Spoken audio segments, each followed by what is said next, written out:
In this talk, I'll be talking about communication and computation in secure distributed matrix multiplication. So the setting we'll be looking at is as follows. A user has two matrices, A and B, and wants to compute their product, A times B. To do this, he will use the help of n servers. These servers are honest, meaning that they do not mess with the computations, but they are curious, meaning that they analyze all the information they have access to. The goal is to use their help, but not leak any information at all about either A or B, even if T of them collude. And the main question we answer is it beneficial to offload the computations if security is a concern? So, distributed matrix multiplication is a very active field.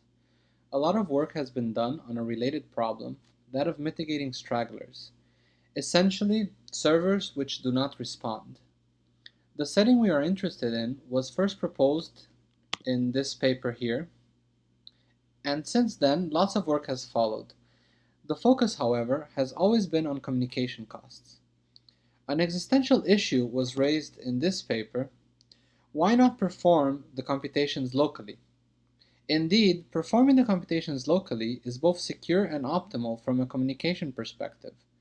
To see the benefits of SDMM, we must also consider the computational aspect.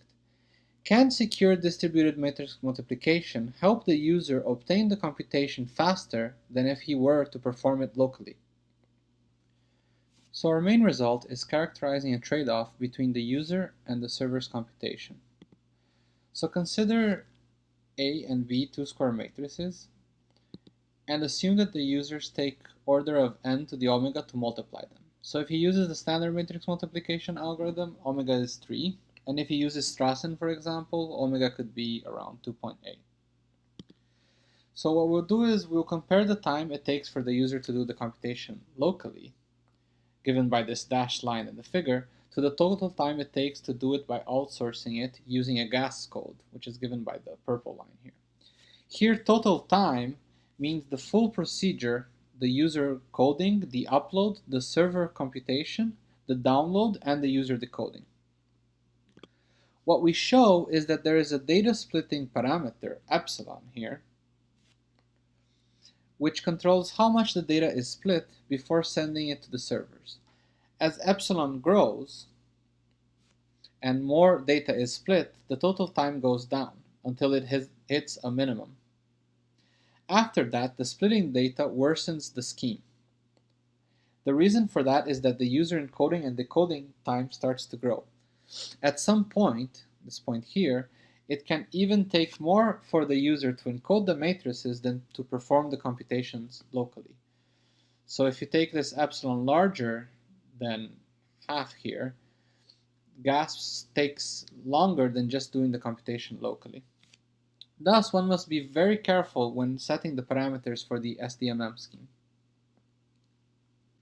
So before we do the computational analysis, let us take a look at how the schemes we are analyzing look like.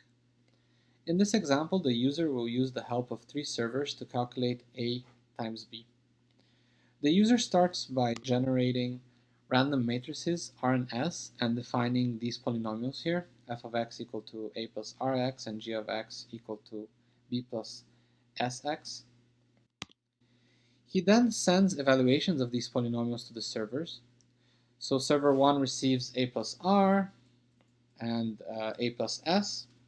Since r is and b plus s, since r is random, he learns nothing of a, and the same is true for b, since s is random.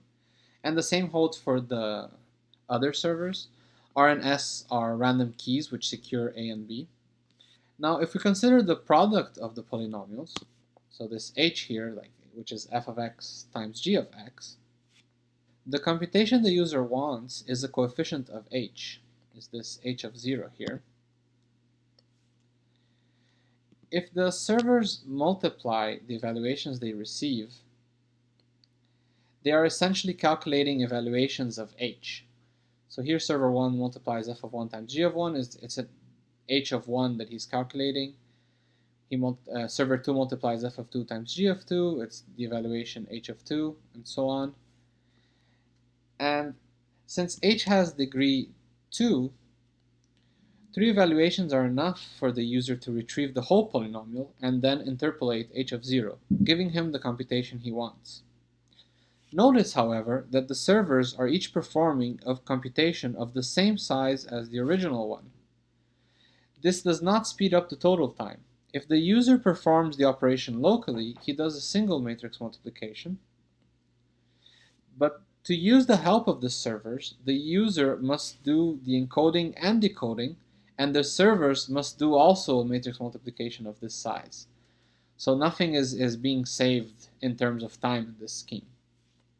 For these schemes to be worth it, we need to break up the matrices. So we break up A into K rows, and we break up B into L columns.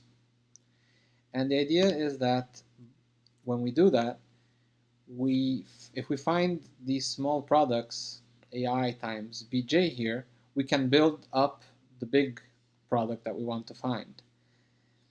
And if each server is doing this, they will do 1 over KL of the work as opposed to doing these big matrix multiplications. Now, as a quick example, I'll show you a polynomial code for k equal to L equal to 3 and t equal to 2 collusions. Consider the following polynomials. Since t is equal to 2, we have 2 random keys for each of them. And let's look at their product, h equal to f of x times g of x. So the first 9 coefficients are the pieces that we need to reconstruct a times b. So you have a1, b1, and all the way up to a3, b3. And one of the nice properties of this code is that we do not need degree plus 1 evaluations. Notice that there are no coefficients of degrees 13, 14, 16, 17, 20, or 21. Thus, we only need 18 evaluations, even though it has degree 22. So, the general constructions for these type of codes you can find in this work. So now we can start the time complexity analysis. Our first assumption is that we are operating over a base field fp, and that elementary operations like addition, multiplication, and division over that field are constant. For GASP codes, or any other polynomial codes for that matter, we generally need to work over an extension field. Operating over the extension field, however, comes at a greater computational cost, which we will denote by ZQ. One of the things that we show in the paper is that for GASP, the extension field does not grow too much.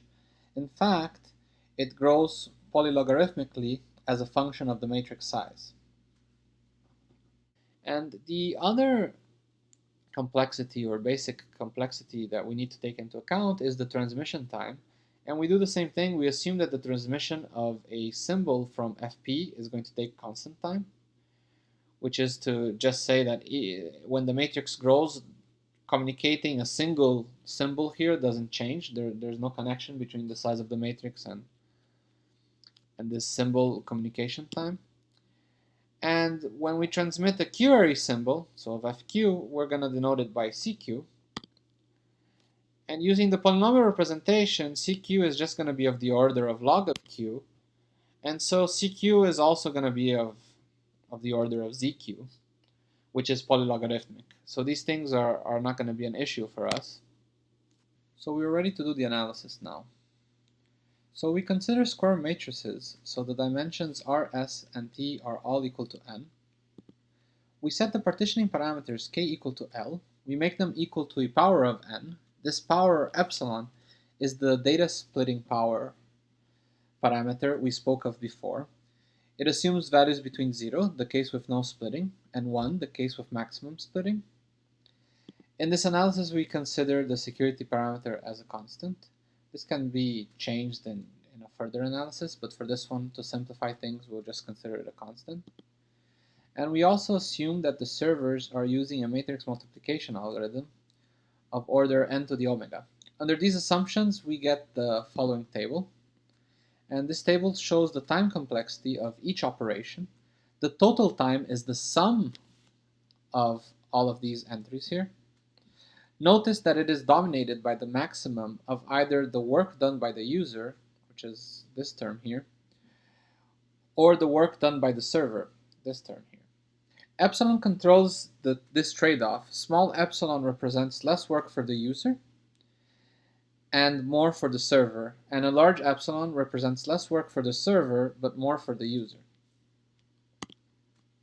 So now we can look at our figure again. The total time complexity is given by this maximum here. And remember that this ZQ is polylogarithmic, so we'll be focusing on the exponent. And as a corollary, we can find the optimal trade-off when this expression is equal to this expression here, which will occur at this value here. So for epsilon equal to omega minus 2 over omega plus 1.